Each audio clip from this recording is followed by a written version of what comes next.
Real life. Superpowers. I had no choice. I had to keep going no matter what, and all the stuff that I had to deal with had to wait. And sometimes, and I will admit, there were days I ran like 2 hours, maybe more, to kind of exhaust, so I'd be too tired to think. Welcome to Real Life Superpowers, where we explore the journeys and insights of successful individuals. In this episode, we have the pleasure of interviewing Pamela Becker, a marketing executive for some of Israel's leading technology companies. After she was widowed with 3 small children in 2008, Pamela co-founded and remains the active chairperson of the Israeli charity Jeremy's Circle, which supports children and teens coping with cancer or cancer loss in their young families. We'll hear about Pamela's insights on entrepreneurship and innovation, as well as her perspectives on the importance of giving back to the community and making a difference in people's lives through philanthropy. So let's welcome Pamela to the interview and learn more about her inspiring journey. Real life. Superpowers.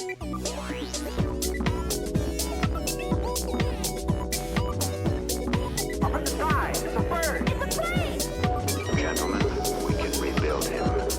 We have the technology. It's alive! Real life. Superpowers. Pamela, welcome. Thank you for having me. I'm very excited to be here. So, wow, I think we have to talk about Jeremy's Circle first, just because that stands out so much from your life story. And we would love to hear how you describe that and what exactly it is and how it came to be. So Jeremy's Circle is a community for children and teenagers who are coping with cancer or cancer loss in their families. So that means children with a parent or a sibling who has cancer or who had died of cancer. We believe in bringing these kids together so that they see that their situation, there is normalcy to their situation. That is their normal. And what makes these kids special is what makes them special, that they can run the faster kilometer than anybody else in the class, or jump higher, or sing in lower tones, whatever it is.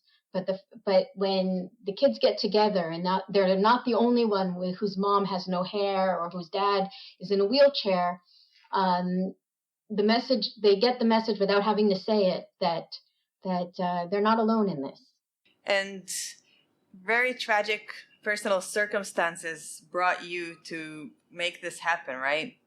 Yeah, we basically felt like, or we had no choice. I lost my husband, Jeremy, to cancer when our children were 1.5, 5, and 7, and they needed support, and there was nothing. So I mean, it was selfish of me. I had to find them a community, so I made one. And it didn't come from nothing. It came from the fact that my daughter, who was sick when she was 6, said to me, I was going to a support group and she wanted to come along. She, where's her support group? When I was, I was going to a caregiver's support group, and it took a long time, but I found another little girl whose dad had chronic cancer, and that meeting made a huge impact on her. Because a lot of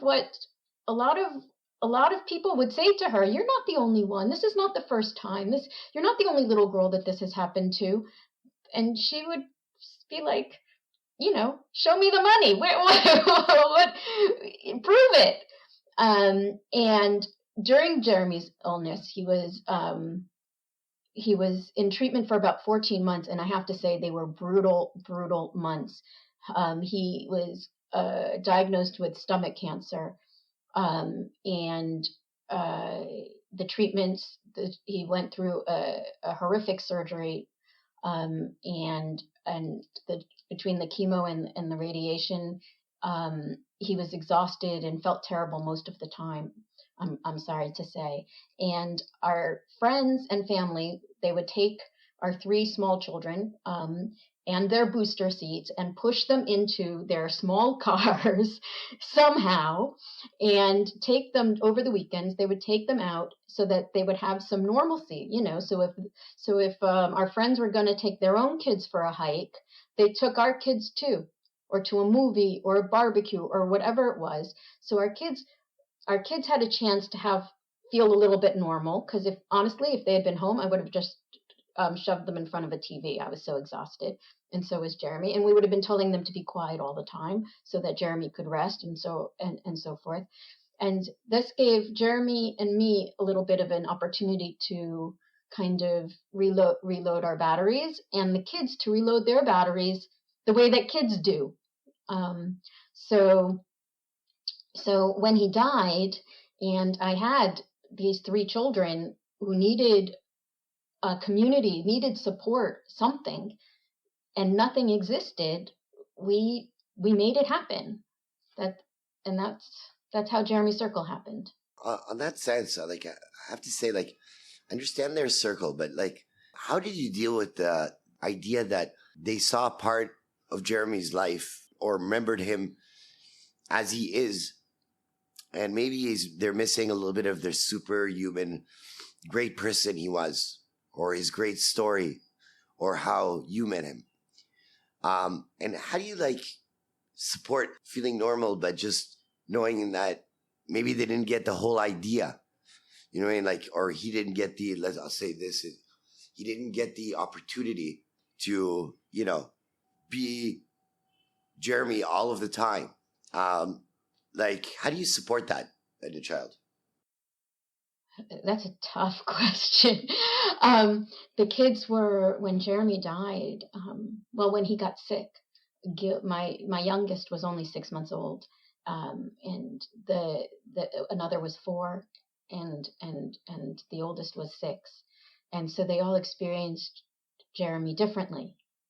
For example, when no one could get the baby to stop crying, all he had to do was walk in the room, and he had that magic touch. I don't know. And Zoe, when he was weak, but Zoe was like a serious little girl. She was very serious, and she loved books and stuff, and she would crawl into bed with him, and they would read books and make funny. He had a Mac, and there was I don't remember, that, I don't know if you remember that app on the MacBook that you could make funny, you took pictures and it distorted it and everything. I don't know how many hours they spent doing this, but they spent a lot.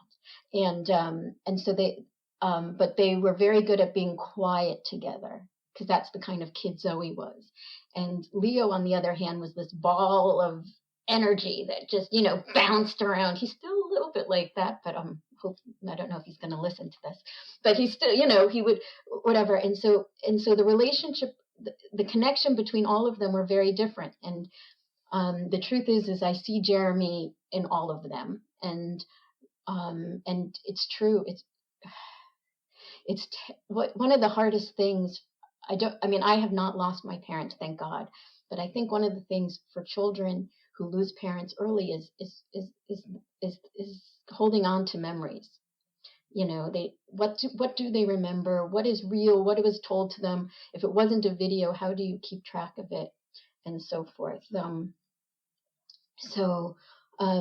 do tell them a lot is because I see Jeremy in each of them, and I tell them this is this is where you are so like your father, this is, and I was in love with him. So I think this is a good thing, this is one of the things that I really, and you've got that. And I think Jeremy's circle, definitely, Jeremy was such an incredible person. He was jealous, of old people because they were going to get to be old. But he also felt when our friends took our kids out, and the way, one weekend they even took them to the kibbutz with them, they spent the whole weekend. They were wonderful to us. And Jeremy very much understood that by taking care of our kids, they were taking care of him.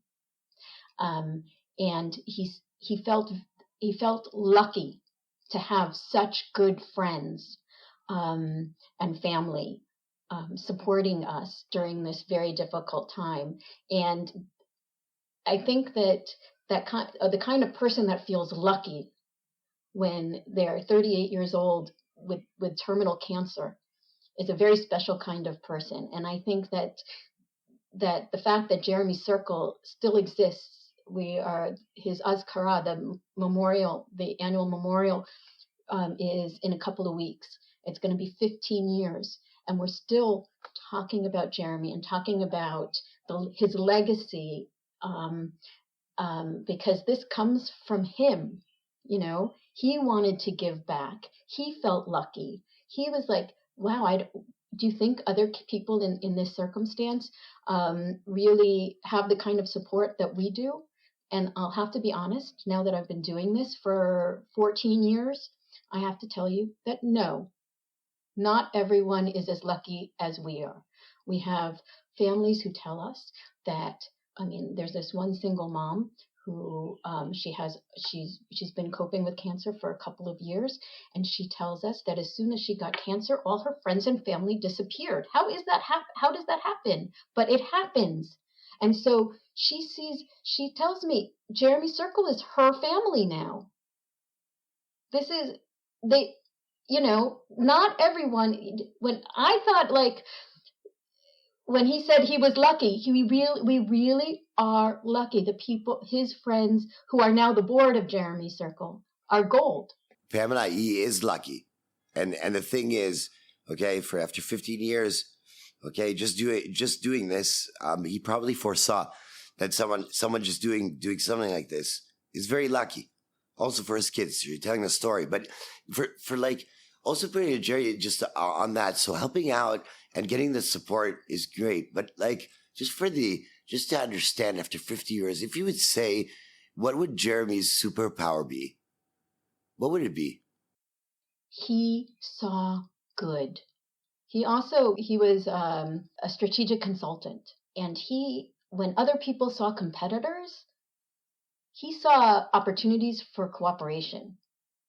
He always saw the opportunity. He always saw the positive.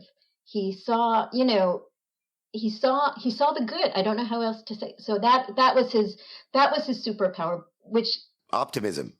But it wasn't just optimism that just sat there. It was an optimism that he acted on. Positivity. Active positivity. Yeah. But Pamela, what about you?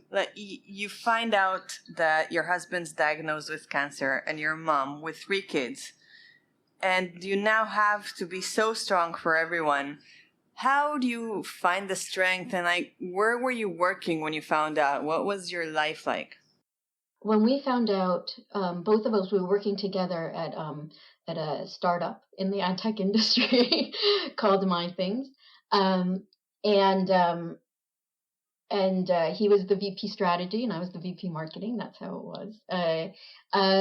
And we took time off, and then we just never went back. And then I started freelancing because I had a family to finance, to support.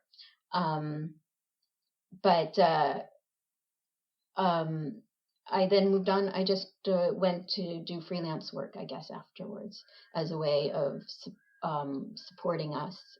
But that could be even harder, because being a freelancer, you now have to sort of be a jack of all trades, and you have to sell yourself, and you have to now deliver and execute. Where did you find the strength to do that? There's this lovely little island that I live on. It's called denial. And until I can be in a place where I can deal with my stuff, I live there. And I'm very good there. I can get a lot done there. And I think that is one of the things that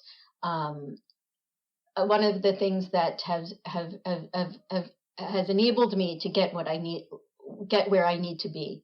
I'm one of those people that when faced with a crisis, I just do.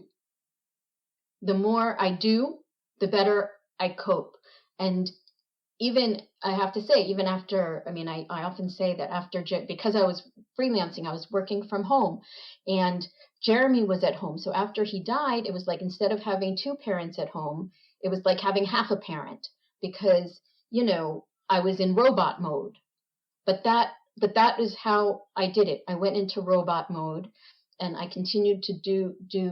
And I mean, that fake it until you make it thing that they say, that I guess I'm still doing it. I don't know if I've made it yet, but it's just about doing. But there was never a stage where you felt like, okay, I'm out of denial? I still really like it. I don't know if you watch the news. I like my place in denial. The weather's great.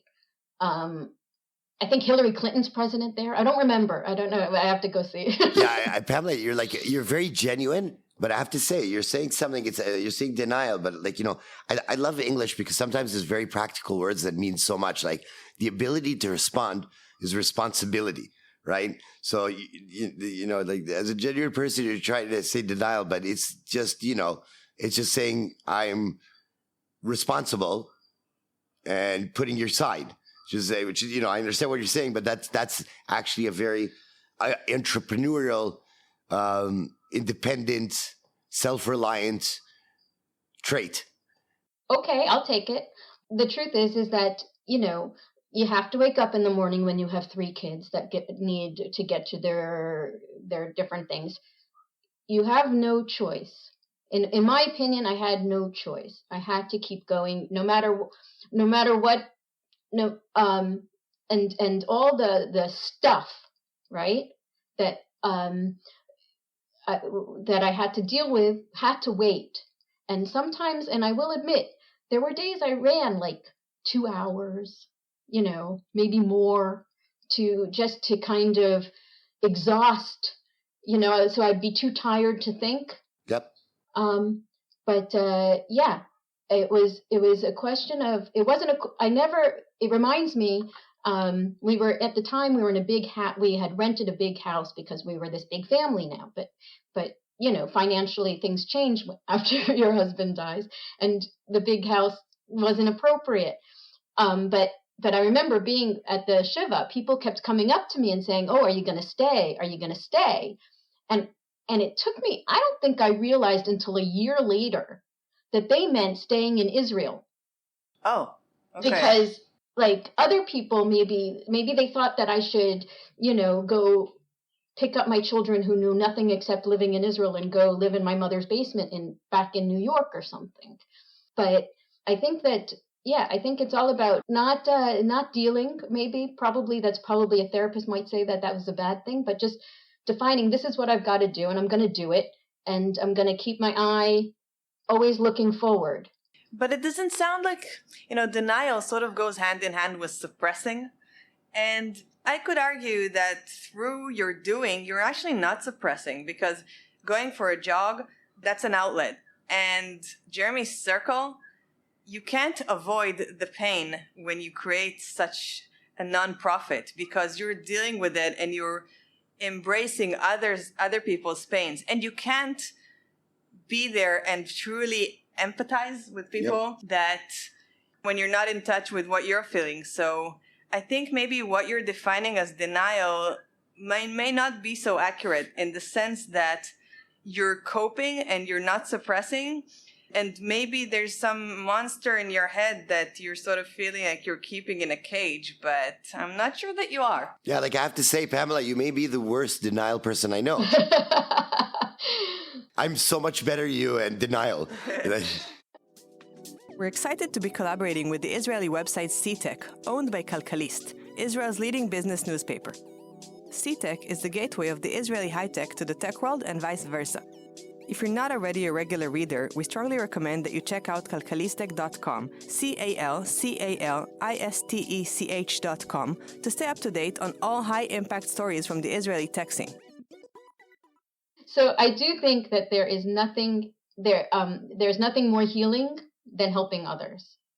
I think that when you're down, one way to lift yourself up is to bring someone else up with you. Yeah, and I see that. Also. I see that it was very touching for me when we took one of our family fun days. We went to the zoo, and I see this other kid. A kid. He's like an adult. This was an adult. He was an adult with another amuta of kids who were clearly disabled. A nonprofit? Another nonprofit. And he says to me, when I was a kid, I used to come to Jeremy's Circle. You helped my mom so much. And I think that when you're helped, I think that teaches something.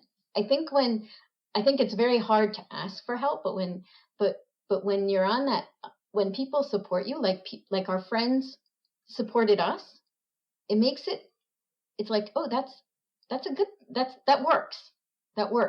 And if somebody supported me, I want to give back. I want to support back.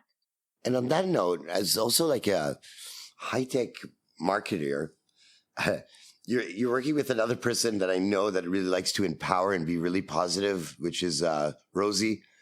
Like that's sort of like, you know, he looks like he's headstrong, but you know, if he gives someone else a feeling of empowerment, you know what I mean? Like helping can be capitalistic. That's like what I would imagine you say. Like, how do you see the similarities afterwards bringing that also to work? Because you're talking about inspiration, but also community, which I feel, if you ask me, the biggest disaster is the fraud of communities feeling part of something, let's say, but not part of something. You're part of a Facebook group, but it's not a real community. Like I remember it, you know, like could be about Judaism or it could be about high tech or whatever.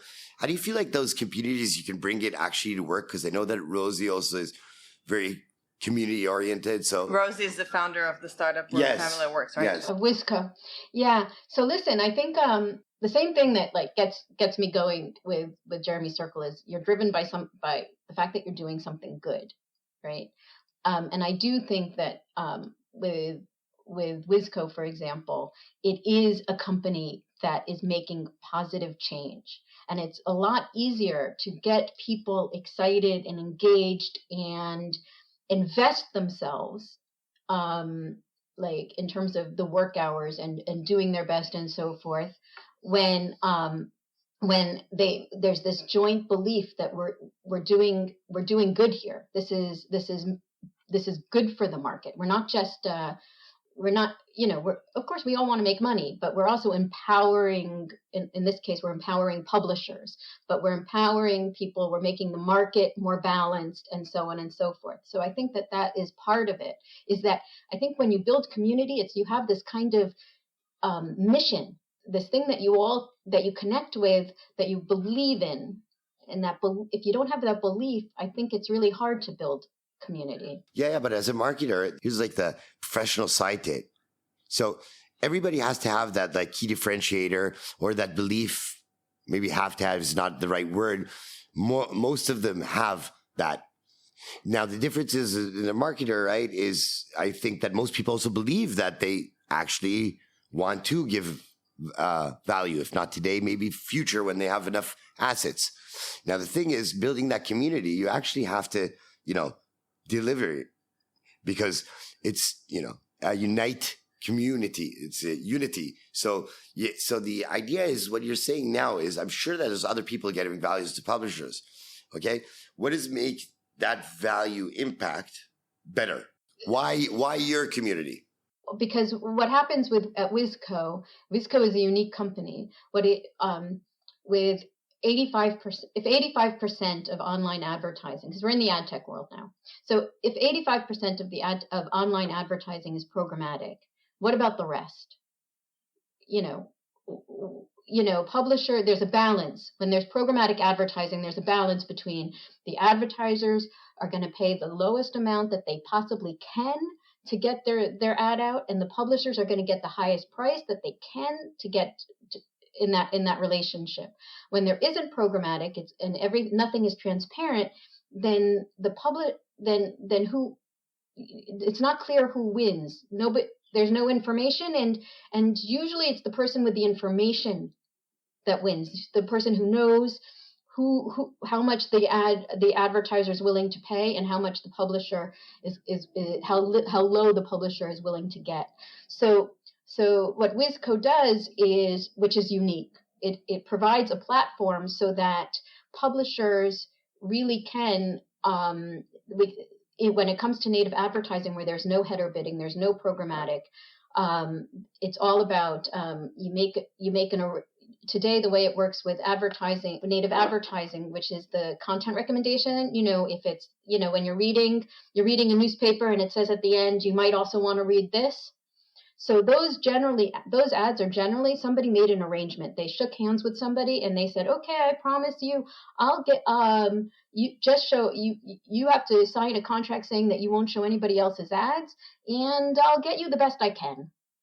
And what is the best they can? What if it's a slow week? What if it's a good week? What if it's not? So what the platform that WizCo provides is it predicts who is going to provide the best price and then places those ads. So it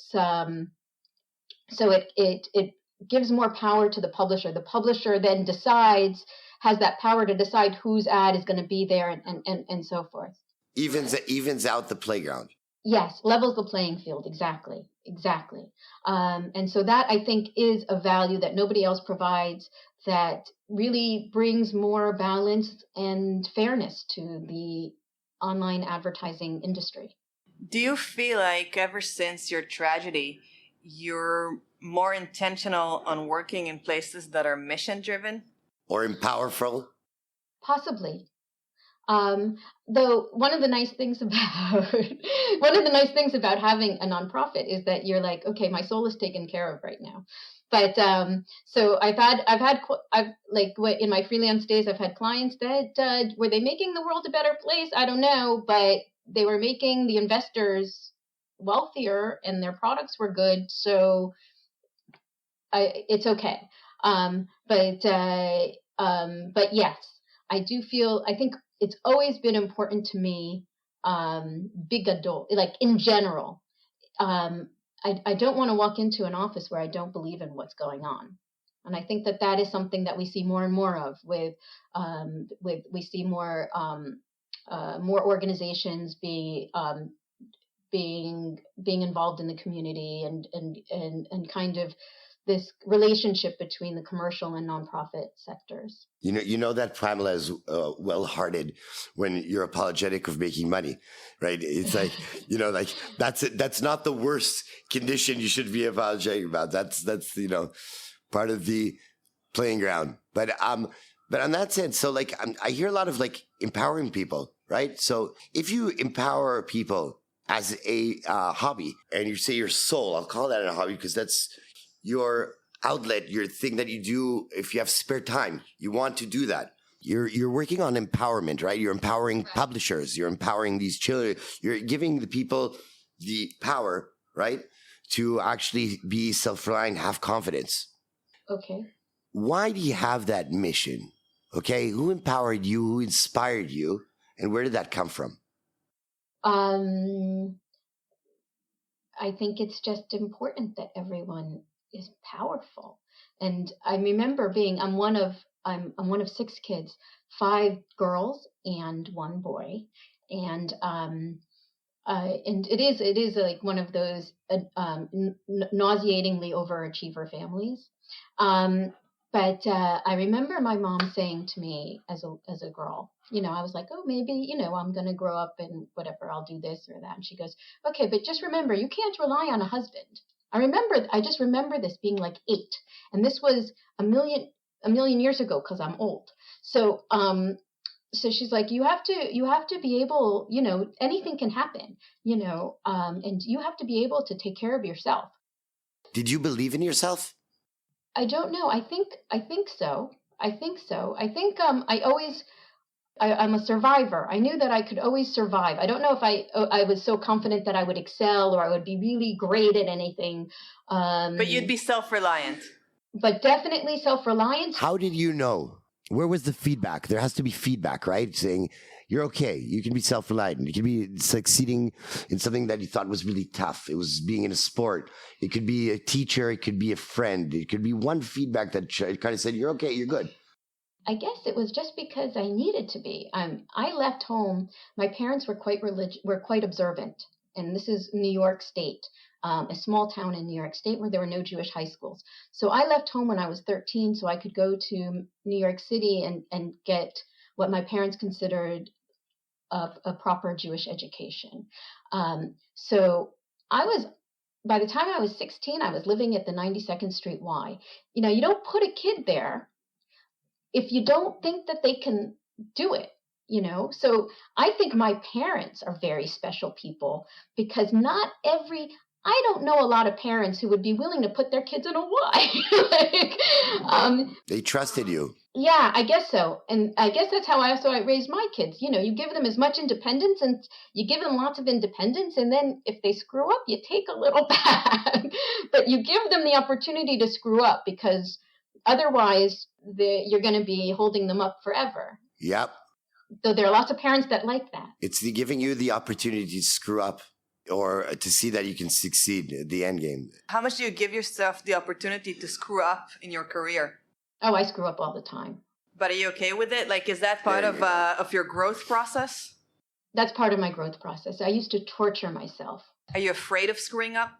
I think that that's part of being in marketing, you know, part of PR, like the PR element is always having that anxiety of the worst that could happen. So you have everything prepared in case that's crisis management. Like, what do we do if we do this? And like, so you're always like, what's the best case scenario? But what's also the worst case scenario? Let's be prepared for everything.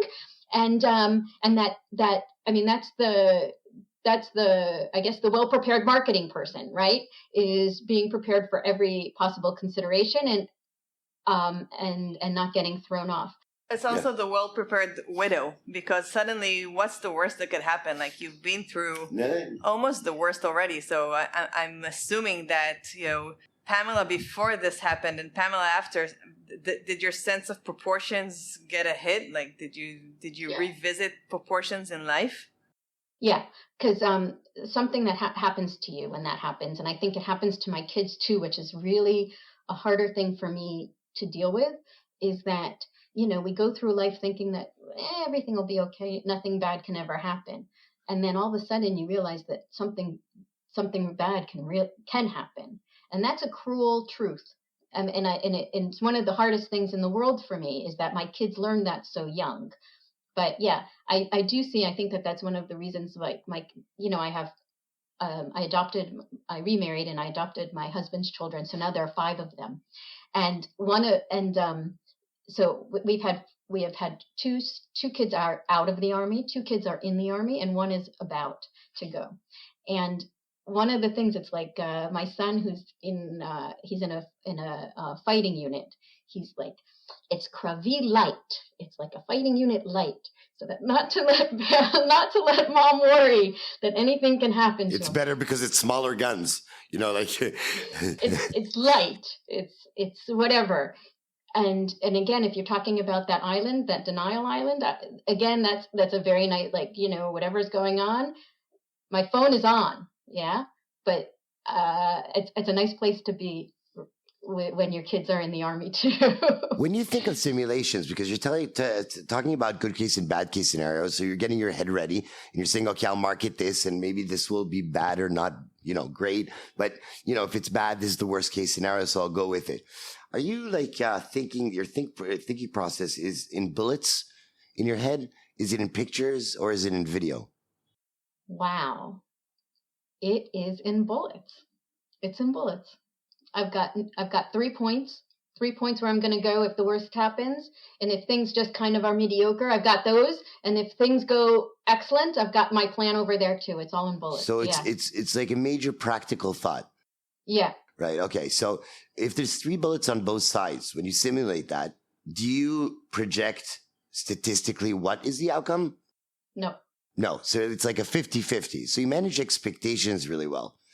Would you say that proportions is part of, let's say, a key factor of success for you? I think proportions, I think also preparation. Right. I think preparation is, if you're talking about when things go wrong at work, if things go wrong at work and you're not prepared, then like, like where's the hole in the floor? You don't even know what you learned, right? So Right. And learning is important, but if you're prepared, and even if you're, things didn't go the way you expected, they went 30 degrees to a whole other direction, but you can take some of that, what you were prepared for, and you can use that to take action. It's a lot less stressful than if all of a sudden you're like, oh my God,